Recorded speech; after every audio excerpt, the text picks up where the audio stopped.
This loaf of bread costs less than $1 to make, and it uses just some basic ingredients out of my kitchen, and most of the work is just waiting. So I have had some of you ask me to show you how I make bread, and so I'm going to make this recipe today using my stand mixer. If you don't have a stand mixer at home, you can do the kneading by hand, but I'm too lazy for that. And frankly, if I'm going to make bread that it doesn't use a machine to do the hard work, then I'm going to make a no-knead recipe in order that I don't have to do all of that kneading. So if you're interested in me also showing you how to make bread that does not require any kneading at all, let me know in the comments and I'll do one of those for you too. Okay, so for this recipe, we start with 3 cups of flour, 1/4 cup of sugar, 3/4 cup of milk, and I use powdered milk because we don't actually drink milk in our home. And so if I bought milk, it would just go bad and I'd end up throwing most of it away. So I use powdered milk, and I've already made some up here. So 3/4 cup of milk. It uses 1/4 cup of butter,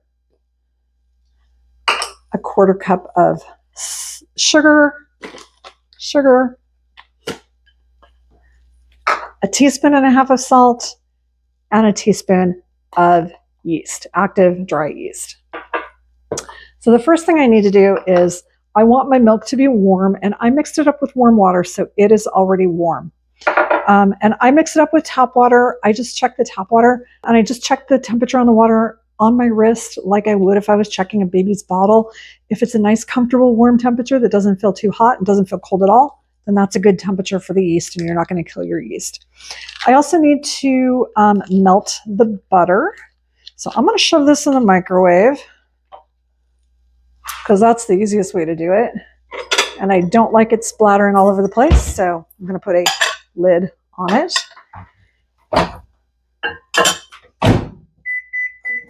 And we're just going to melt some butter. Oh, very hot, very hot. All right, so I've got some melted butter here. Butter's pretty hot. I don't want to add it in just yet. I'm going to let that cool down a bit while I put the other ingredients together. So first thing I'm going to do is I'm going to add the sugar into my bowl. And then I'm going to put my yeast in. The sugar gives the yeast something to eat. Need 1 teaspoon of yeast. And then I'm going to pour in my 3/4 cup of warm milk. All right. And I am going to let that sit for a few minutes to proof my yeast. I know that my yeast is good because I used it very recently to make bread. So I'm not concerned that it's dead, but proofing the yeast tells me for sure that it's going to work before I put all of the other ingredients in. And that basically just means that I'm going to let it sit with the sugar and the liquid for a little while and see if bubbles start to form. That'll tell me that the yeast is still alive. So let's give that a few minutes.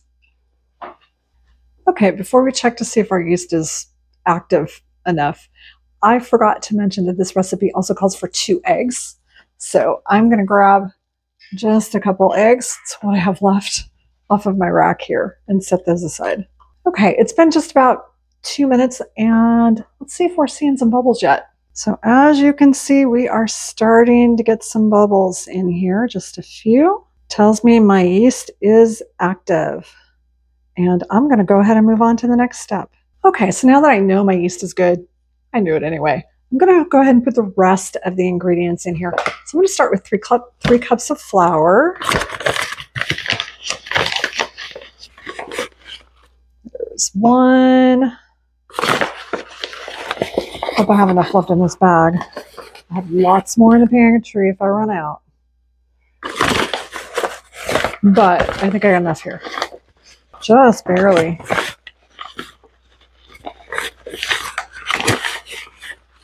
There we go. 3 cups of flour.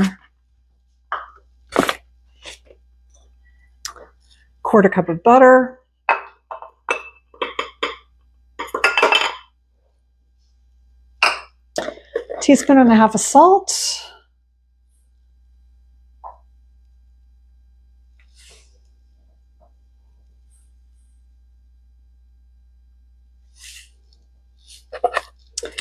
And then 2 eggs. And I'm feeling brave. I'm cracking the eggs directly into the bowl. If I was concerned at all that the eggs might not be good, I would crack them into another bowl first and then pour them in. Okay, so that should be everything. 3/4 cup of warm milk, 1/4 cup of melted butter, 1/4 cup of sugar, 2 eggs, 3 cups of flour, a teaspoon of yeast, and a teaspoon and a half of salt. So now I am going to use my kneading hook, and I'm going to turn my machine on low and just get these incorporated. It's going to take about 2 minutes for it to all get incorporated.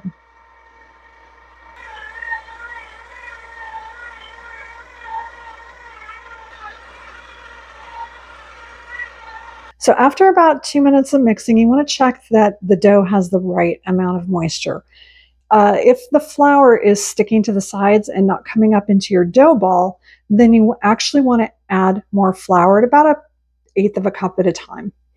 If, however, it feels too crumbly, then you want to add more water, a tablespoon at a time.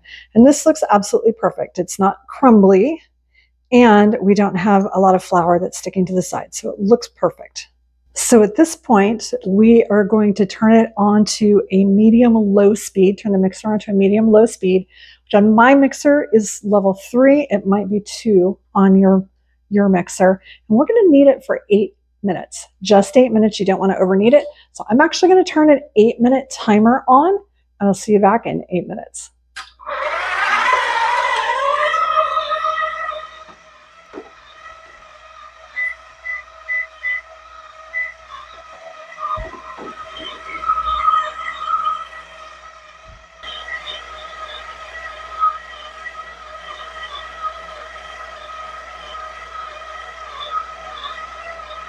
Eight minutes. We're going to turn that off. I'm going to pull it off my hook.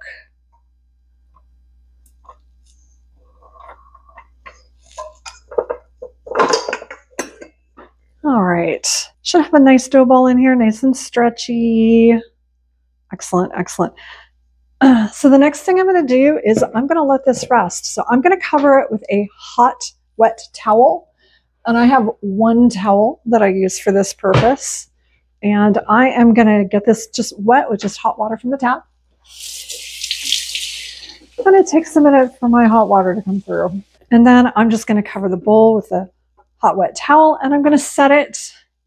And I'm just going to set the bowl in a nice, warm location if you can. So I'm just going to let that sit there until the dough has approximately doubled in size. Now, most recipes will say that it takes about 45 minutes to an hour. I know from experience that in my house, most of the year, that actually takes about 2 hours. So I'm going to leave you guys, and I'll see you back in a couple hours. All right, so let's check to see if our dough has risen appropriately. Looks pretty good. I'll show you here. It's risen quite a bit. So for the next step, we are going to put it into our baking dish. And to work with this with my hands, I'm going to take my rings off and get rid of this. And I am going to coat my pan with olive oil. You can use any oil or butter. Just want to make sure it's not sticking to the pan. And then we are going to, first thing, we're going to punch the dough down. Just literally just punch it down. And then we're going to turn it onto a work surface. And I'm just going to use this cookie sheet because it's easy to wash. Put it onto this work surface. So I'm going to take my loaf, and I'm just going to kind of make it roundy. All right. Set it down here. Then I'm going to press it out flat.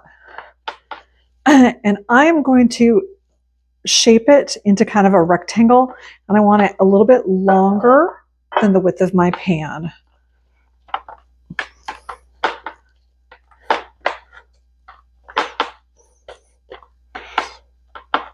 Just like so. Okay, so like that. Looks good. I didn't need to flip it. I just felt like it. And then I'm going to take it, I'm just going to roll it. Roll it up like that. And now it's got a seam on the bottom. And I'm going to try to seal up that seam by just pulling it kind of rolling and pulling it toward me. And that should essentially seal that seam up. Right? Just like that. And then I'm going to flip it over and I'm going to take the ends and I'm just going to kind of pull and pinch those tight on both sides. Pinch them and just pinch all my seams together. You don't really have to do it. It just kind of makes it come out nicer. And then I'm just going to plop it in here, right? And then we're going to do a second rise. So I'm going to put a hot towel again over this, set it in a warmish place, and then I'm going to let it rise. It takes about 45 minutes or so. I'm going to let it rise till it comes about an inch or so above the top of the pan. So I need my towel again to be refreshed with hot water. I'll wring out that water. And I'm just going to use the towel to cover this. And I'm going to set it down and just let it rise for another 45 minutes until it's about an inch above the top of that pan. So I'll see you again in 45 minutes to an hour. So I can see looking at this that it's starting to grow above the height of the pan. I don't know if you can see that there. Take a look here. It's getting bigger. So I'm going to leave this covered and let it grow another inch or so, but I expect it to be ready in, I don't know, a little bit. So I'm going to go ahead and turn the oven on to 350 so it's ready to go in the oven when I'm ready to put it in. 350. Okay, this looks like it's raised about an inch above the edge of the pan. And that took way more than 45 minutes, and I'm not even sure how much because I wasn't really paying attention. But it looks ready to go in the oven. So we're going to put it in for 30 to 40 minutes. I know from past experience that this oven takes about 40 minutes. So we're going to cook it for 40 minutes. Oven's ready. Set the timer for 40 minutes. And I'll see you back when it's done. Oh man, I wish you could smell this. Time to bring it out.